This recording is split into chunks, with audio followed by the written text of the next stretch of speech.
from different places, we all have different names. No matter what life brings us, Jesus is the same. We're just your Methodist to the madness. Methodist to the madness. Hi, I'm Beth. I'm Tim. I'm Jessica, and we're just your everyday Methodist to the madness. Tim, how you doing? I'm fine. And I could say that in terms of like not great, but not bad either. I had the strangest off day today ever. I woke up and I felt like I just got terrible quality sleep. Or at least that's what I thought was the cause. So I did get to take a nap this afternoon. But then I was like thinking, well, maybe it's not sleep deprivation. Maybe I'm having some sort of like digestive problem. And I think that's what it was. Because I was thinking back to yesterday and I had like a lot of different spicy foods and things like that, like black pepper and green chili pepper sauce on like my salads and things. And yeah, I don't know. I just overdid it, and I've just been feeling like off all day. And what was interesting though is it allowed me to have a new insight on something, and that's so I discovered, I think it was earlier last week, like towards the beginning of the week, how helpful it is for me to listen to pink noise. Now, there's a lot of different types of noise. Like there's white noise, there's pink noise, there's brown noise, there's green noise, and I guess there's even more noise than those ones. And I found out that pink noise really helps me focus, and it also helps me relax,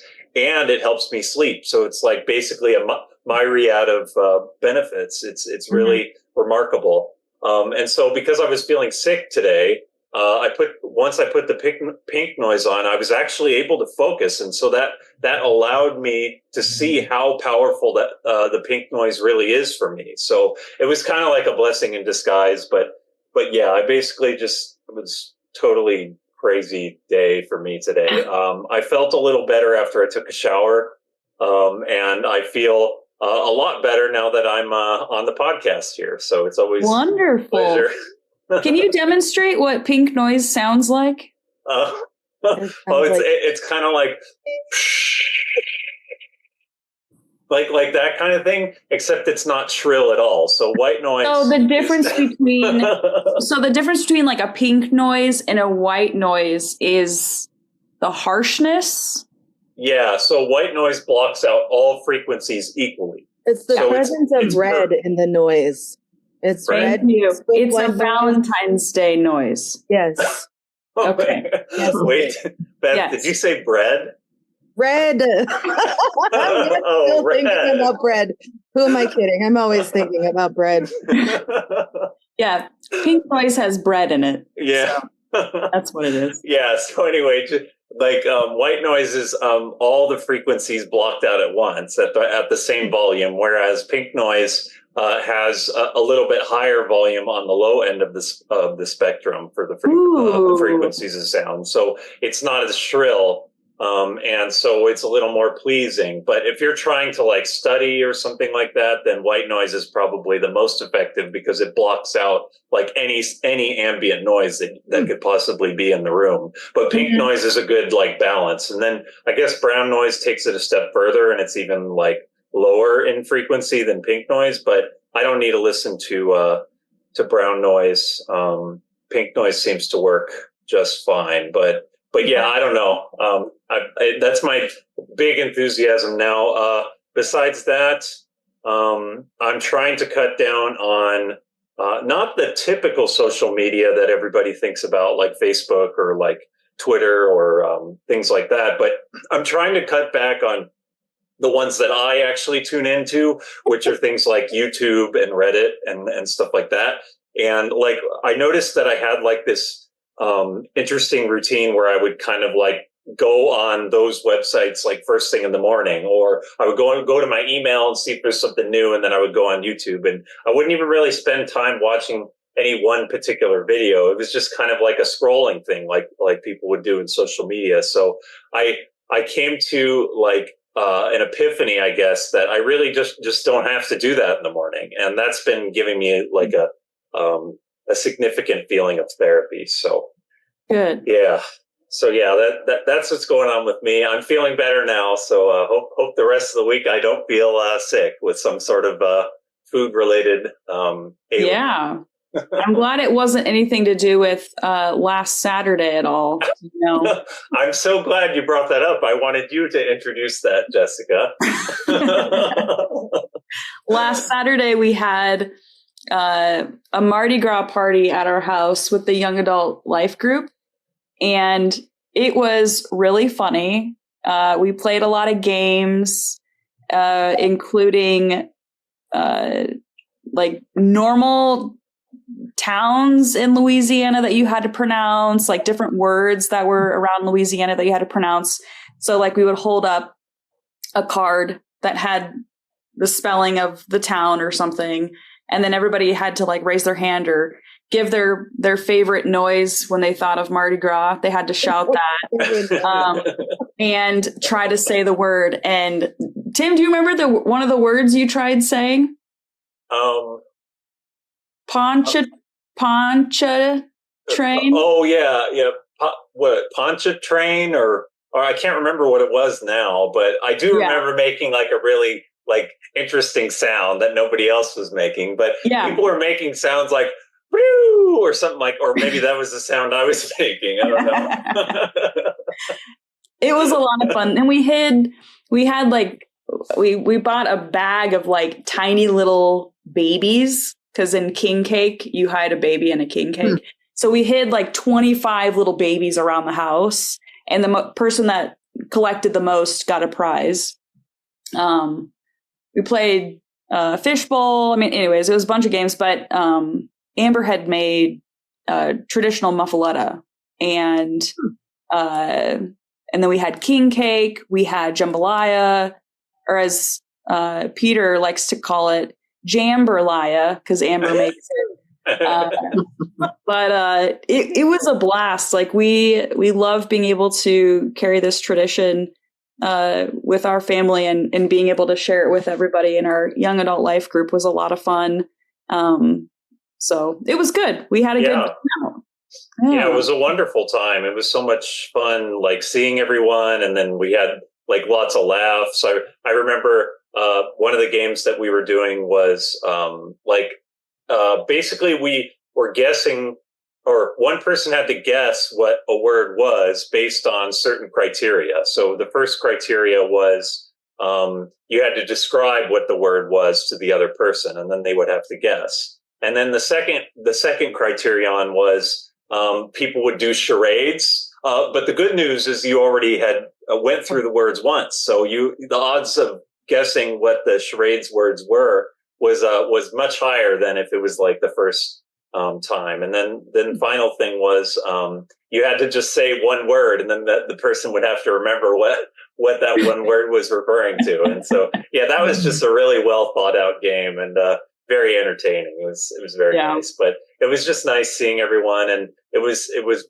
like basically an honor that we could all like see Jessica and Amber at their house and see their wonderful pets and things like that. Yeah, we missed out on having John and Cordy there. Liliana, I think, just wasn't feeling well, so they didn't end up making it. But we were able to go to their house after everybody had left, and we brought them muffaletta sandwiches, jambalaya, and some king cake to try.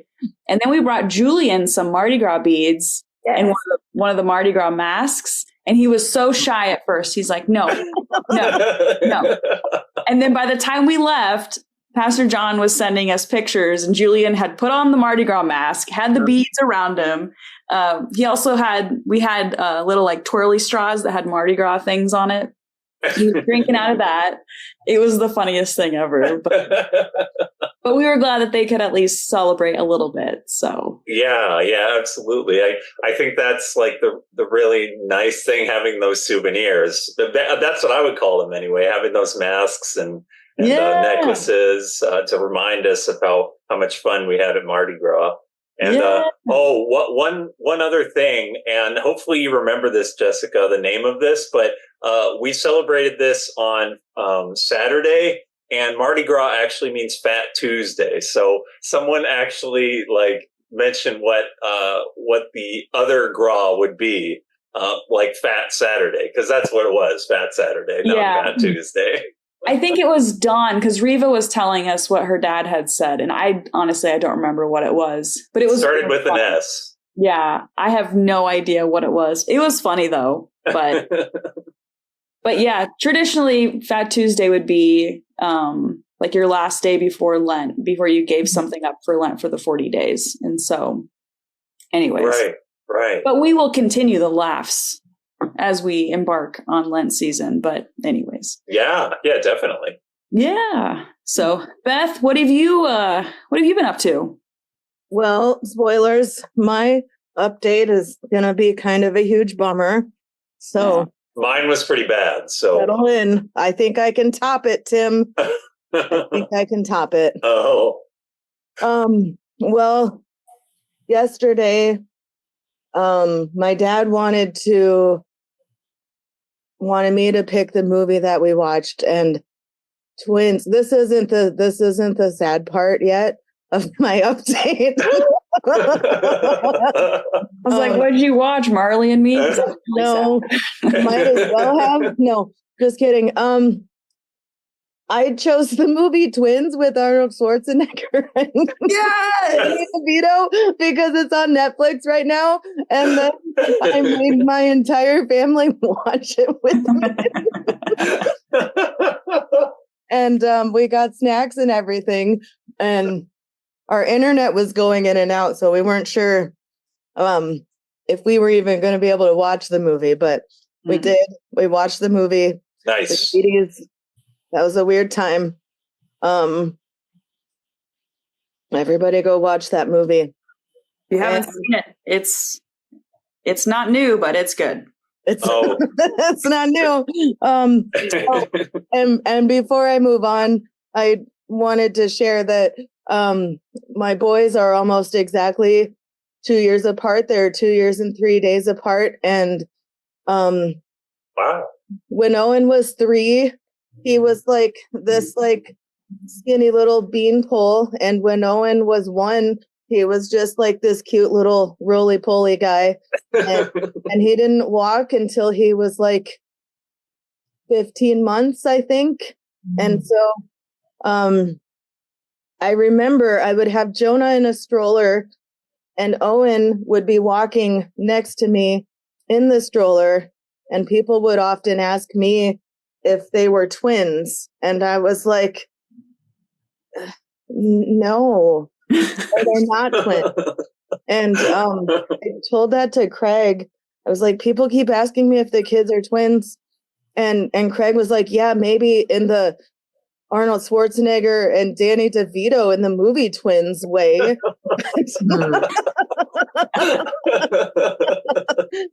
that always made me laugh because it was weird. Anyway, so fast forward, last night Owen was telling me that our cat Cupcake, who was recently diagnosed with diabetes, was having trouble using her back legs, and so she was having a really hard time walking. And then he told me that there was like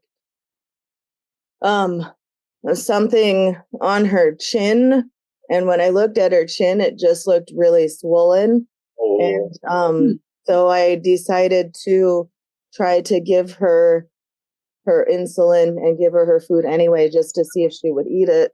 And she ate it, but when I was like pressing on her chin, it was like there was blood coming out of her mouth, and I was like, this is horrible. But it was like 10 o'clock at night and rainy, and none of the emergency vets were really open except for the 24-hour one. But also we decided not to take her last night just because of the roads, and afraid that our car would turn into a boat, and that's not what our car is designed to do. So anyway, So I took her this morning, and they wanted to do x-rays and blood work on her, and she's 10, she's almost 11. But the vet basically told us that the thing on her chin was an abscess, and she was really bloated and constipated, and even though there was food in her system, like, it wasn't going anywhere, and she was in kidney failure. And so the vet recommended that the kindest thing to do for her would be to put her down. So Jonah and I were at the vet all day this morning. We got there probably about 9:30, and then I don't think we left until like 1:00, because I was trying to get a hold of Craig so he could come if he wanted to, and Owen was at school, so I had Craig get Owen so he could say goodbye to Cupcake. And so that's my Monday. Wow. I'm so sorry, Beth.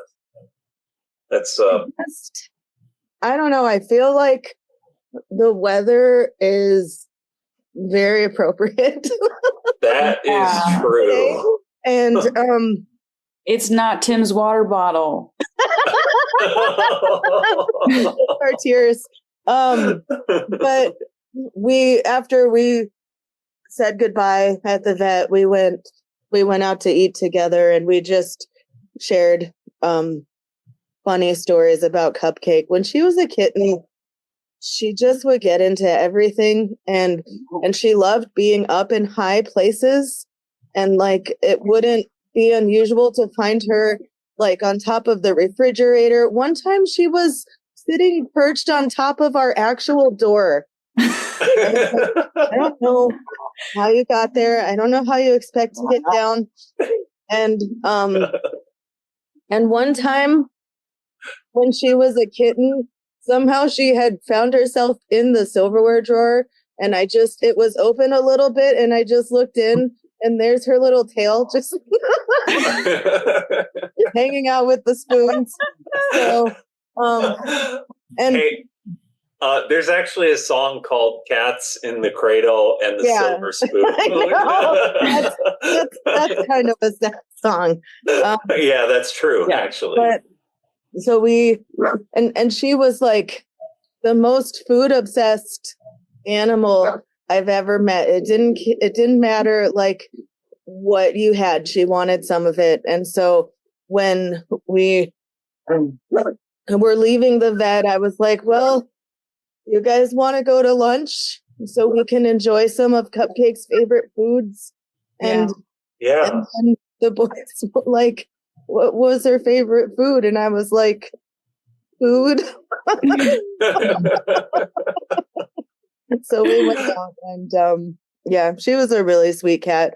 She was really, really good at being super duper annoying in the most endearing ways.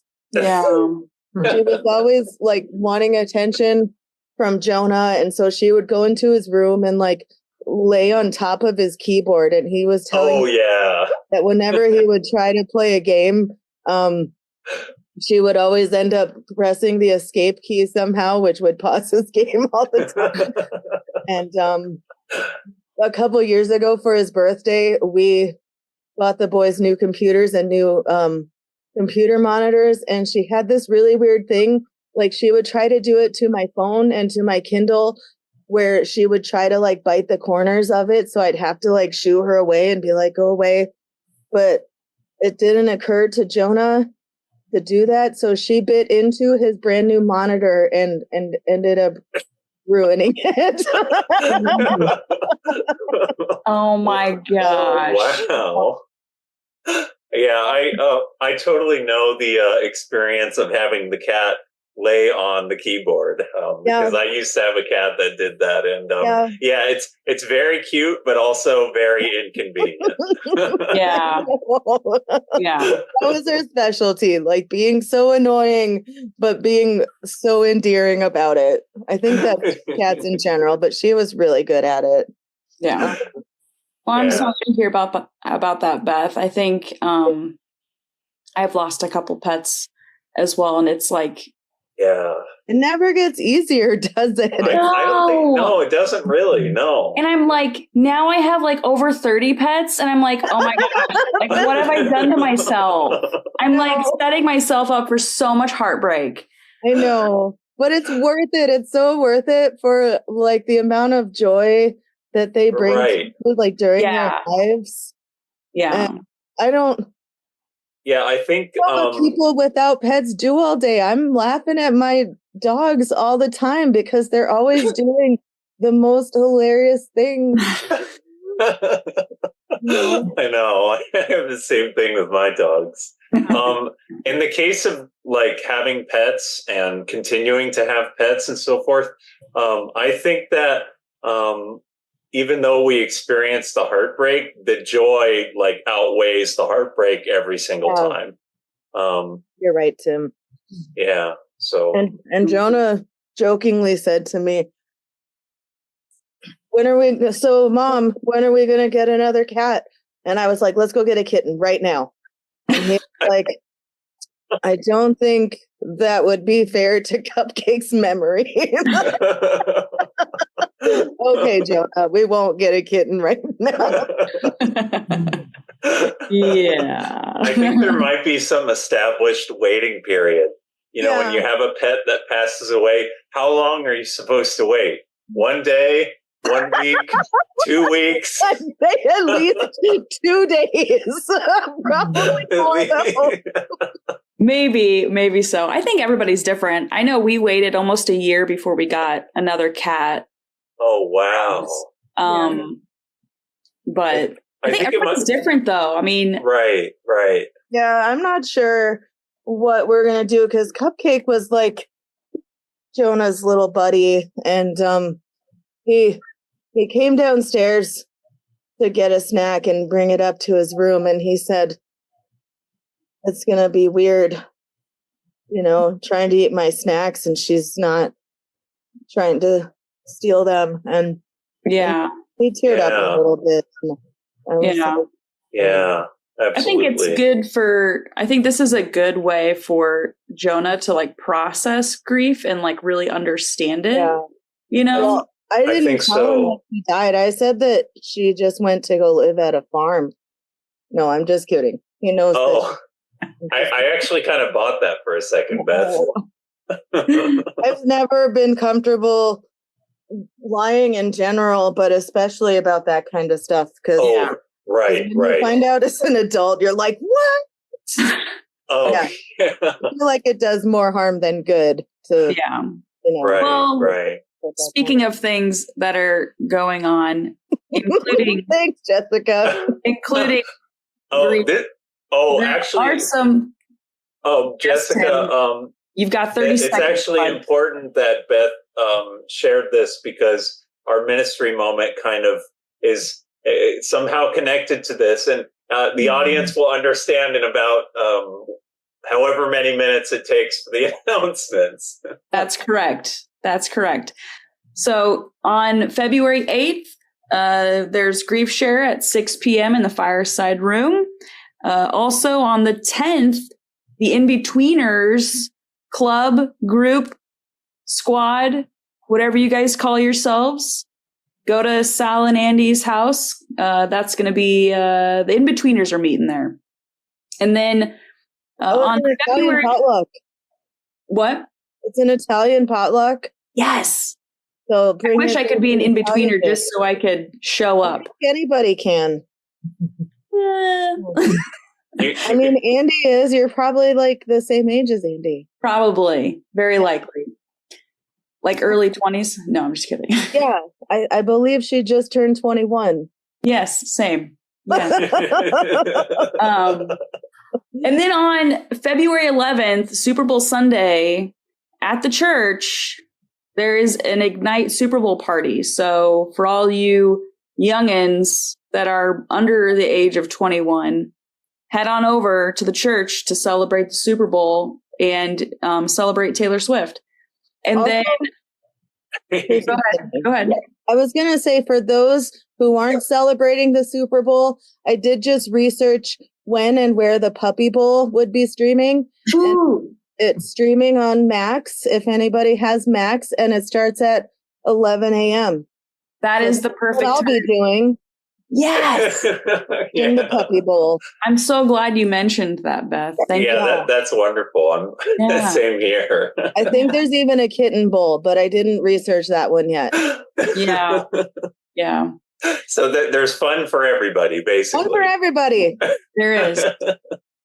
Also, winter camp at Camp Wrightwood, elementary through high school. That's going to be February 17th through 19th. That's during, is that President's Day weekend? And then February 25th, Messy Church from 5 to 7. And let's see, Food for Thought every Wednesday. No Kids Club with Beth this week. And actually, Kids Club is changing from every second and fourth Wednesday of the month to just every fourth Wednesday of the month due to Thank you for sharing, Beth. Yes, thank you for letting us know that. Important information. You heard it here first. And then Bellfire rehearsals are back every Wednesday at 7:30 after Food for Thought. Just wanted to quickly mention, if anybody's got any questions or anything regarding the podcast, you can contact us. We have an email address, and that email is, Beth? Methodists to the madness at gmail.com. Oh, yeah. So thank you. You can also call our church office for any other questions at 661-947-3103. Correct. Excellent. If you tried calling our previous number, 867-5309, please no longer in service. I still remember my reaction to when you said that number the first time. Anyways. Well, this leads us into Beth's ministry moment. And Beth, I'm excited for you to share our guest for this week. So whenever you're ready, Beth, it's on you. I don't know if you're going to do the introductory music today. Oh, I haven't done that in a while. Done the theme song. The ministry moment, the ministry moment. This is Beth's ministry moment. This is not Seth's ministry moment. This is Beth's ministry moment. Woo! Different every time. Well, today we have Karen Spencer, who is actually in charge of the GriefShare group, and she's going to tell us a little bit about GriefShare and what that's all about. So, hi, Karen, welcome. Hi, good to be here. Thank you for the invite. Yeah. And I'm real sorry to hear about your cat cupcake. That is. Thank you. Animal champions they're terrible. They're hard. I know. They become such a part of your lives, like when you have teenagers and your teenagers are like, Mom is so lame, you have to have pets because they're the only things that love you. I'm just kidding. But so, Karen, what got you into leading GriefShare? Golly gee. When I was working, I was in law enforcement for many years, and I was starting to go to the church, and I had a couple of small children. They're now young adults. And I just kind of did a shift where, in law enforcement, I really wanted to expand on helping those that I was coming across. And so the church was really a good way for that to happen. I learned about a class regarding trauma and loss and everything, and which is where the GriefShare program originated from. A couple ladies and I went to this class in Bakersfield. We brought that back to the church, and with the idea that this GriefShare is sort of like like an emergency room or a trauma center for people with grief. So currently it's offered twice a year. A couple of the co-leaders that were here, went on to other things. They had been around for a while. It's this really amazing connection of meeting in person with a support group, having a DVD with the professionals and people that give testimony about their walk with grief and what they've been experiencing. And then also a workbook that is God-centered, has scripture, and there's parts of it that one can do for the whole week before you go to your next class. So just really having a heart for people. And when people are in loss, a loved one has passed away, a child, a spouse, a friend.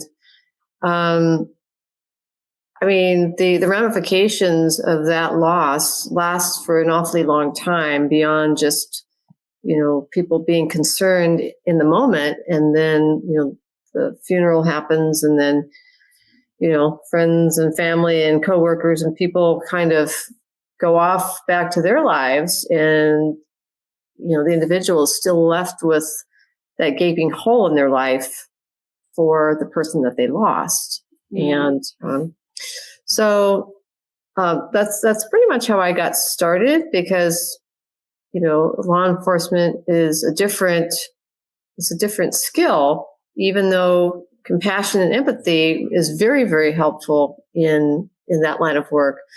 But this GriefShare program is really more dialed in, and so that's pretty much how I got started. And also, what also led me into it is, I lost my mother and my father and my grandmother, not all at the same time, but within a few years. And so, being able to be with them when they were in their illness and so forth kind of brought another dimension to compassion and empathy and what it looks like when somebody is dying, and those kinds of things too.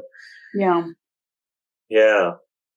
That's really special. Yeah, I think that's really amazing that you're doing that, Karen. And I like how you mentioned how with the GriefShare, it's similar to law enforcement, except with the GriefShare, you're more dialed in. But in both cases, you're protecting people. And I Karen think that's probably really... doesn't arrest the GriefShare people, though. Oh, yeah. I don't know if you've ever arrested people in your law enforcement job. I don't know exactly what it is that you did. But Yeah. That's an angle. Oh, go ahead. No, I was just going to say, law enforcement was wonderful because you get to meet such a diverse sector of people. Yeah. All different socioeconomic backgrounds, just everything you can imagine. And that's where I feel like, God's leading me in those situations, being able to talk to people that were going to jail or domestic violence victims or children or older people, whatever it is, just to be that helping hand within the confines of the law and the things that we were, what we did. Mm-hmm. But the GriefShare has really been, everybody's grief is different. There are probably a ton of preconceived notions about how people are supposed to grieve. And it's just like getting knocked down by a wave or having the carpet pulled out from under you, your entire, or like throwing a puzzle up in the air and all the pieces just kind of come down every which way. Mm-hmm. So, and the rule is everyone is supposed to grieve in the exact same way, right? I'm just No. rule it out. No. Tell us what that is, because There is no right there's probably wrong ways to grieve, but there is no right way to grieve. Right. Right. Yeah, everybody's different. I mean, there are ways that, there are coping strategies that are less optimal for the person that's grieving. It's not really helpful to them, but everybody's different. And so we encourage, hey, don't compare your grief to somebody else's. Yeah. And when people lose more than one person, unfortunately, either in a short amount of time, or maybe they have never taken the time to do any kind of grief work, that can also be a problem for them as well, too. Not everybody, but sometimes it can be. Yeah. Yeah. It reminds me of a book. Are you familiar with a book called Option B? No, I have not. What's that, Jessica? I have 2 Audible credits though, so I could be. Yeah. So there's a book, Sheryl Sandberg. If you don't know that name, it's okay. But she used to be the COO, the chief operating officer of Facebook. Really? And I think she was for like 20 years. And she was married to the love of her life, and they were on a trip, and he was on the treadmill. They couldn't find him after a while. He ended up having a heart attack on the treadmill and died. And for her, it was that effect. The carpet had been, pulled from under her. Her whole life just completely turned upside down. Their kids, it was just this whole thing. Well, she collaborated with a guy named Adam Grant. I believe he works in the mental health field in some capacity, I want to say. But they teamed up and they created this book called Option B, Facing Adversity, Building Resilience, and Finding Joy. And it's about how we have this, realistic look at life on this is how my life is going to be, but we don't prepare ourselves for the potential of Option B. And that is the unthinkable, the things that we don't really comprehend, nor do we even prepare ourselves for. And so this entire book is really about leaning into that and trying to somehow prepare people for the unexpected before it even happens, which is crazy to think about. But it really is an awesome book. I do have an extra copy. It is a signed copy because I went to one of the in-person Q&As with them because I thought it was pretty cool. So I'll bring that to the church on Sunday and I'll give it to Pastor to see if he can share that with you. Okay, great. It's just really such nice. it's such a good book in perspective. And that's immediately what I thought of when you were sharing. So Yeah, Jessica, that's really nice you shared that. I could probably use a book like that because, I don't know, it's been an interesting period in my life the last few months where I've been feeling more overwhelmed at like work and I did have a friend that passed away. And just I'm kind of having like a different like emotional angle when it comes to like various things that are happening in my life. So I think I could definitely use a book like that. So I'm glad that you recommended it. Yeah. Well, I've got 2 copies, Tim. So I already bought it with one of my Kindle credits. So nice. Oh, very nice. On it. Well, I love that. So are you able to share what you do in law enforcement, or will I be arrested? I'm retired. I'm out. So no, I was on the a patrol officer for many years, and I really loved doing that. Again, I mean, you just get so much on the job training with regards to humanity and people and things like that. I liked it because it was different every day. You had opportunities to try to help and things like that. I promoted to supervisor toward the end of my career, and that was kind of nice as well too, because then you could help younger officers do what they did and things like that. But yeah, one of the things I would mention pretty much with any career, I think. But, sometimes, I mean, it's helpful to help be aware of like burnout and fatigue and those kinds of things. And because it's just whatever profession that is, whether it's nursing or fire, police, or whatever it is, Right. Pastoral ministry, especially because you're dealing with, difficult situations and, emotional situations and spiritual situations all the time. It's the self-care piece for the person that's working is really important, so that you can revitalize yourself, renew your spirit, and still be good for the people around you, as well as your family and things of that nature. Yeah. Yeah, 100%. That's awesome. Yeah. Amber thinks that I should have been a police officer in another life because I am so firm about justice. Jessica, I read that that's an ADHD thing. Like being so firm about justice. Yeah. Like, I think part of it, I was just gonna say, I think part of it's like coming out of the military and like everything was like dress right, everything was in order, and I like order because you follow the rules. Follow the rules, it'll make sense. Like, all right, guys, like if you stop fully at the stop sign, I promise the chances of an accident happening are way slimmer than flying through it. I promise. Yep. So it's like, so what I do is I have mental tickets that I give out to people. So I've given out like 6 today. Just nice. Some of them have been verbal warnings.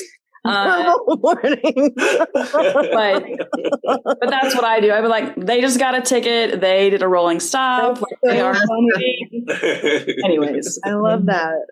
So, but I appreciate your service though in that way, because that's a difficult job, and we were lucky to have you serve the community in that way. Yeah. Like I said, it was very interesting. My dad worked for the city, but it was like he worked in accounting and things, and so he told me, "Hey, you should work for the city, get a job." And I'm like, okay. And LAPD is hiring. I don't think that's what he had in mind, but definitely not what he had in mind, but that's okay. But it seemed to work out for you, so that's good. Yeah. So, I was going to say the other thing about the GriefShare that I don't know about other grief support is that this brings God into the healing, which I feel is so important. Yes. Like, I mean, we're all going to go through stuff, and we're all going to lose our loved ones at some point in time. Hopefully not the what we would consider the catastrophic losses and those kinds of things. But I personally don't know how I would manage if I didn't know that there was a God and Creator who cares about us all the time and gives us grace and gives us healing. And, I just don't know how to make sense of all that that's why I'm glad that this has worked into the GriefShare system. People that felt that maybe they were on the outside, and, we just reaffirm that, God cares for you. He loves you. And, it's not like you have to do something. Just know that, and that you will pick that up as you read through like the workbook. Things will help, writing exercises you can do to help connect you closer, know God's character, His compassion and love and mercy and justice and all that good stuff. Mm-hmm. And oftentimes people, they may wonder what happened to my loved one. I wasn't a believer, Well, I'm not going to speak to that, but when you get to know God's character, even just through this workbook, I think you will be able to receive some peace about, that God is merciful and just and grace-filled. So that's awesome. I feel like that's actually a good segue into our sermon feedback because at one time in the sermon, Pastor Jim said that we're not supposed to do this alone. It's impossible to do this life alone. Like we need people to help us. So yeah, for sure. Karen, are you up for sticking around and hanging with us as we go through sermon feedback? Sure. All right. Well, I do want to, just mention we appreciate you sharing about GriefShare a little bit more, and hopefully whoever's listening knows that the next time that GriefShare will be meeting is at 6 p.m. in the Fireside Room on February 8th. So don't miss it. So, all right. Beth, do you want to continue expanding on sermon feedback? Nope. Okay. We got it, Beth. Well, I'll jump in again later. Sorry. Well, I will say one of the first things, I don't know if you guys remember this. It was New Beginnings Pentecost, and not the term penta and then cost. You guys know what penta means? Anyways, it's not that. What? Yeah, that's what I was going to say. That's not what it is. So, but we went does it cost? $5. That's what Pentecost means. That is correct. $5. We went through Acts 1, and one of the first things that Pastor Jim said, and this is not verbatim, this is what I remember my brain kind of remembering. So it says, do you fill your life with tasks, or do you keep the flame going with your faith? Right. I loved how he mentioned that, because what if it's neither? What if it's neither? Yeah. What do you do then? Well, what are you filling your life with? Probably naps. Naps? Well, if that encourages you spiritually, then you can continue napping. That is true. Yeah, what fills our soul, so to speak, and that helps us feel more connected with God and show love to others and stuff. So yeah, I think that's part of it.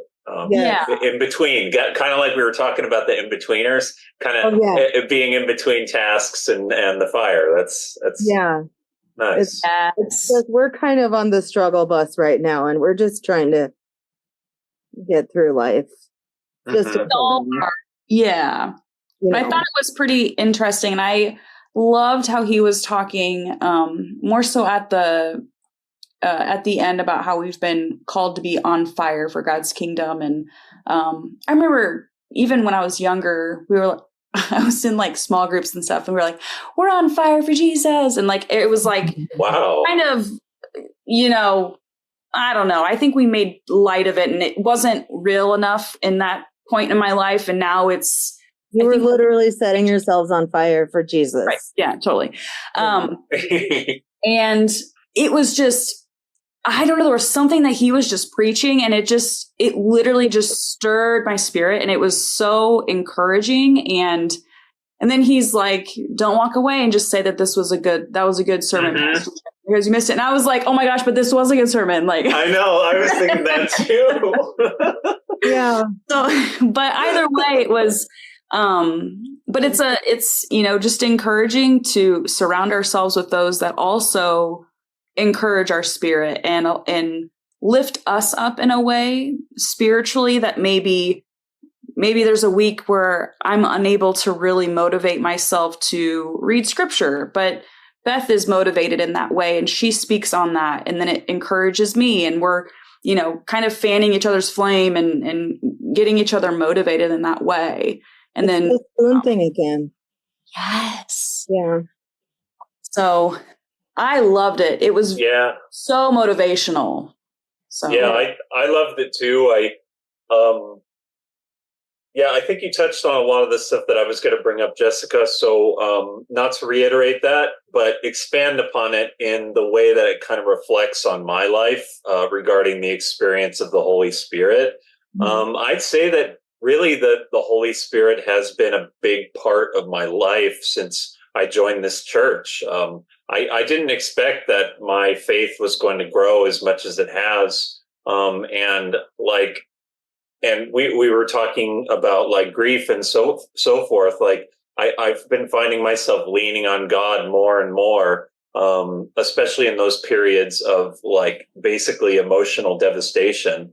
And I've just become a much better person for it. And so it's just a great reminder from Pastor Jim that we want to go to our friends, and then we want to go to our not so much our friends, and then everybody else to the ends of the earth. Like we want to share our message of love.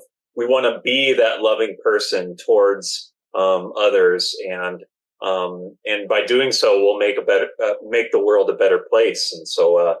And then, yeah, it kind of just falls into like the church mission statement, inspired by Jesus to love. It's how can we do anything else but love others when Jesus basically fills up our life with the Holy Spirit and connection with the Father. So yeah, it's just it was a very, very thought provoking and just really powerful sermon that Pastor Jim gave this Sunday. I really, really liked it. Yeah. Tim, what you said reminds me of a podcast that I listen to. It's called Methodist to the Madness. I don't listen to this podcast. I'm so sorry. I used to, but it just it's a podcast I hear from other people. But if I have to hear my voice one more time, anyway, it's Mike Birbiglia. He has a podcast. He's a really funny comedian. And during the pandemic, he started a podcast called Working It Out, where he would invite other comedians on to work out kind of their material because everything was shut down. So they didn't have audiences to do that for anymore. And and he still has the podcast 4 years later. And I still listen to it 4 years later. But at the end of the podcast, when he's telling people that he should tell other people about the podcast, he always says, tell your friends, tell your enemies. And then sometimes he will like narrate a very specific scenario where you're telling your enemy about this beautiful podcast that you heard of. We need to do that with Mike Biglia's podcast and also with Jesus. Yes. No, I'm just kidding. Anyway, that's all I have to say. Karen, did you have any good insight? Yeah. Karen, I'm curious your thoughts.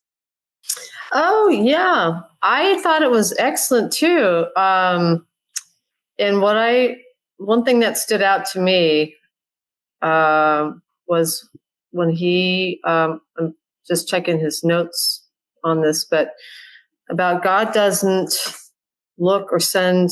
He's not like, okay, you've got all this education. I'm going to use you. That's who I'm looking for. It's like, no. I mean, I can only speak for myself. It's like, but I don't have enough of this. I don't have enough of that. Perfect. Stand over there. We're going to use you. And I think that's, oh my gosh, I think that's a beautiful message because, oh my gosh. I mean, it's like, yes, God will equip you. Mm-hmm. If you are willing, just a side road. When I used to sing in choir, I mean, I was kind of new to the church, and I get a call from the associate pastor said, hey, come to the choir. It's Thursday nights or whatever it is. And I'm like, oh, you don't understand. I can't sing. Perfect. Come anyway. So I was so nervous, and I'm like, oh my gosh, all these people know how to do this, and know how to sing and this and that. And there was like probably 15 people there. And so I was just like, okay, I know he's trying to get me connected into something. And so probably the first couple of times, it's like, I didn't know a soprano from a whatever. And I just knew I wasn't going to be very loud at all, And they were very gracious. And isn't Don the best? Well, this was even before Don. Okay. Yeah. Wow. But I still stand by what I said. But what I found, or my observation was that I believe that God anoints those that are in the choir, because I've never heard like somebody hit a note or something that was out of sync with everybody else. It just sounds beautiful. And so Wow. I mean, sitting out there, you if you guys are up there and singing, maybe you're not going to be able to get that perspective, but it sounds beautiful. I believe that is divine. There's this Wow. song called "All God's Creatures Have a Place in the Choir." It's one of my favorite songs because it's so true. It's true. That is so nice for you to say that, Karen. Yeah. And yeah, Beth, for sure. Yeah, I think there was a lot of positive takeaways this Sunday, and yes. I'm sad that we only have one more of the series left. This was the fifth of the series of 6. Oh, so I thought you were like referring to like one more of the episode of Methodists to the Madness or something. Oh, no. I would have. we only have one more episode left, and then we're disbanding. No. And then that's it. We're only doing 22 episodes. Podcast. No. I'm gonna be Methodists. Jessica can be to the. And We're going to become Lutherans. We'll become Lutherans. We'll become loonies in the Lutheran. No. But yeah, I share the feeling, Jessica, about new beginnings. There being only one more, but I actually have been anticipating this one because Pastor Jim said that he was going to be talking about Revelation. So I'm really curious what that's going to be, how that's going to be. Wow. Yeah. Well, let's go ahead and dive into some prayer requests. Beth, we're going to start with you because I think we know what it may be, but you might surprise us. I'm going to pray for peace on earth and goodwill towards men. Nice. But also, prayers for our family, and as we, navigate life without our precious little cupcake, and especially Jonah, because I think he's going to be the one who is taking it the hardest. Yeah. We'll be praying for you guys. Thank you. Yeah, absolutely. Karen, any prayer requests? I think generally for the God is with my family. I think that's the main one, and for people up here that are traveling with the rain and everything, and then also for our pastors, that they are strengthened in what they do in preparation so that they can help us. Yeah. I'm always praying for the pastors because I know that that's it's such a hard job. It's probably really fulfilling, but it doesn't come without its challenges. Yeah. Yeah. Tim, what about you? I think a prayer for me to kind of go forward in what I believe to be true for my path in life. Just hold on to the things that are helping me and don't forget them, and then let go of the things that are not helping me and do so with confidence. What? Serenity prayer. Oh gosh. That's great. Perfect. So serenity prayer for me. And I'd like to express the same sentiment, I think, as Karen, about the water, all the water that's coming down from the sky. I hope everyone is safe.